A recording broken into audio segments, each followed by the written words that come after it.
বাইপাসে পথ দুর্ঘটনায় মৃত্যু হলো হাটপাড়া গ্রামের যুবকের। বাইক দুর্ঘটনায় যুবকের মর্মান্তিক মৃত্যুতে শোকের ছায়া নেমে এসেছে কান্দির হাটপাড়া গ্রামে। পরিবার সূত্রে জানা গিয়েছে, কান্দি থানার হাটপাড়া গ্রামের বাসিন্দা সাইবুল শেখ ওরফে মেকা শেখ গতকাল বিকেল 5টে নাগাদ নিজের বাড়ি হাটপাড়া গ্রাম থেকে শ্বশুর বাড়ি বেলডাঙ্গা যাচ্ছিল। বাইকে করে যাওয়ার সময় বহরমপুর বাইপাসে রাস্তার গর্তে বাইক নিয়ে পড়ে গিয়ে মাথায় প্রচণ্ড আঘাত পায় সাইবুল। এরপর স্থানীয়রা ছুটে এসে তড়িঘড়ি বহরমপুর মেডিকেল হাসপাতালে ভর্তি করে, কিন্তু রাত্রি 9টা নাগাদ চিকিৎসকেরা সাইবুল শেখকে মৃত বলে ঘোষণা করেন।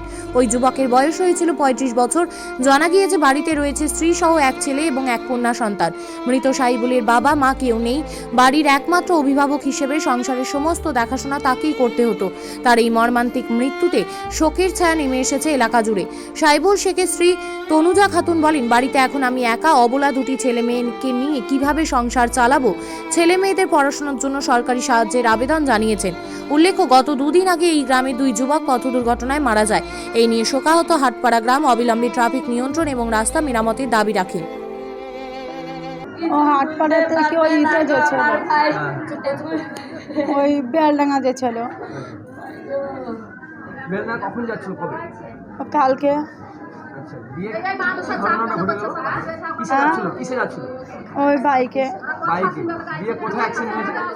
এই ওলাবাগান বাইপাসে। আচ্ছা, কোথায় যাচ্ছিল, শ্বশুরবাড়ি না বেলডাঙ্গা নাকি? বেলডাঙ্গা। আচ্ছা, দিয়ে কিসের সঙ্গে অ্যাক্সিডেন্ট হয়েছে, পড়ে গেছিল না? ওটা জানিনি কিসের সঙ্গে কি। শুনলেন আপনারা? এমনি আমরা শুনলাম যে নো পড়েছিল, একটা মানুষ ফোন করে বললো আমাদেরকে যে নি হয়েছে ওই, তাই এমনি এমনি করে আপনাদের লোক এমনি করে পড়ে আছে, তাই আপনারা তাড়াতাড়ি আসুন, তাই বললো।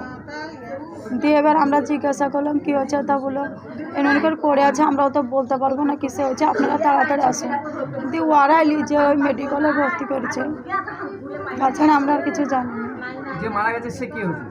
আমার স্বামী। কি নাম? সাইবুল শেখ। আচ্ছা, আপনার কয় ছেলে কয় মেয়ে?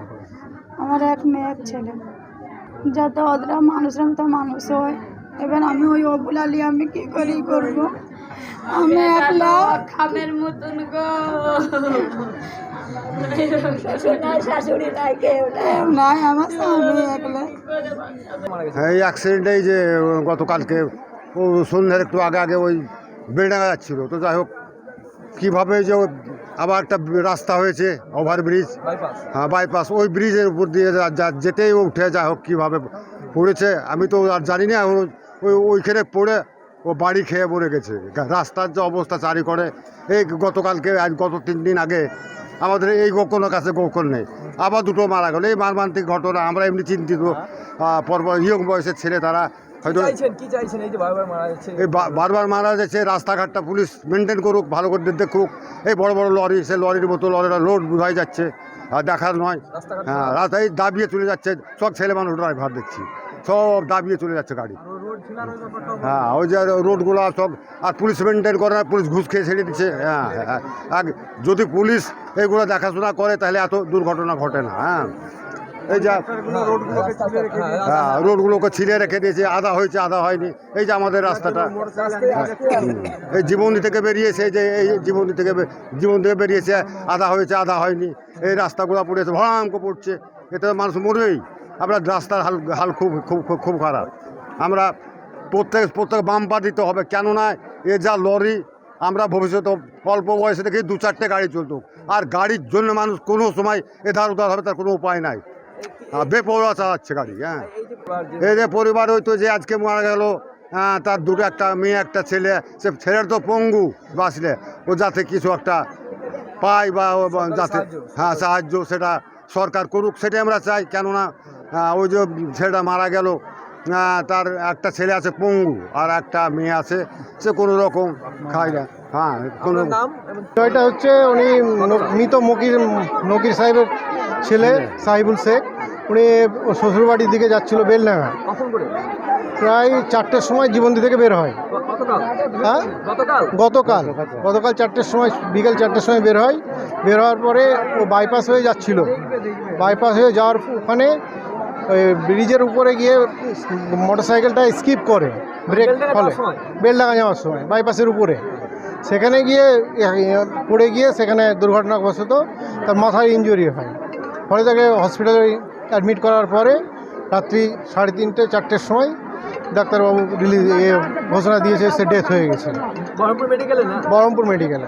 আচ্ছা, ওনার কয় ছেলে মেয়ে আছে? ওনার 7 বছরের একটা মেয়ে আছে, 8 মাসের মতো একটা বাচ্চা ছেলে। তো হ্যাঁ, এই যে দুর্ঘটনা, মর্মান্তিক দুর্ঘটনা, অল্প বয়সের স্ত্রী ছেলে মেয়ে আছে, কি মানে কি জন্য দুর্ঘটনা ঘটলো, কাকে দায়ী করতে চাইছেন, মানে কি বলবেন? দায়ী হচ্ছে সরকার, কারণ সরকার হচ্ছে রাস্তার উপরে নজর নেই, বড় বড় লরি চলছে, ওভারলোড গাড়ি, তারপরে পুলিশরা পয়সা খাচ্ছে, ফলে রাস্তার অবস্থা খুব খারাপ, শোচনীয় অবস্থা। রাস্তার কারণেই তিনি অ্যাক্সিডেন্ট হয়ে নিহত হয়েছে। হাটপাড়া থেকে এজাজ আহমেদ ও উম্মার শেখের রিপোর্ট, চেতনা নিউজ। চেতনা Shiksha Niketan private tuition centre. ভর্তি চলছে, ভর্তি চলছে, ভর্তি চলছে।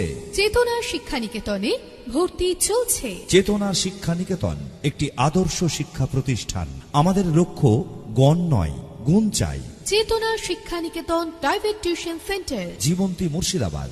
এখানে প্রথম শ্রেণী থেকে 10ম শ্রেণী পর্যন্ত সমস্ত বিষয়ভিত্তিক প্রশিক্ষণপ্রাপ্ত ও অভিজ্ঞ শিক্ষক দ্বারা যত্ন সহকারে পড়ানো হয়। এছাড়াও এখানে একাদশ ও দ্বাদশ শ্রেণীর বাংলা, ইংরেজি, ভূগোল, ইতিহাস, দর্শন, রাষ্ট্রবিজ্ঞান, শিক্ষাবিজ্ঞান, সংস্কৃত, অর্থনীতি, বায়োলজি ও আরবি প্রতিটি বিষয়ে সুনির্দিষ্ট বিষয়ভিত্তিক সুদক্ষ ও প্রশিক্ষণপ্রাপ্ত শিক্ষক মণ্ডলী দ্বারা যত্ন সহকারে পড়ানো হয়। মনে রাখবেন, গণিত ও ইংরেজি বিষয়ে বিশেষভাবে যত্ন নেওয়া হয়। চেতনা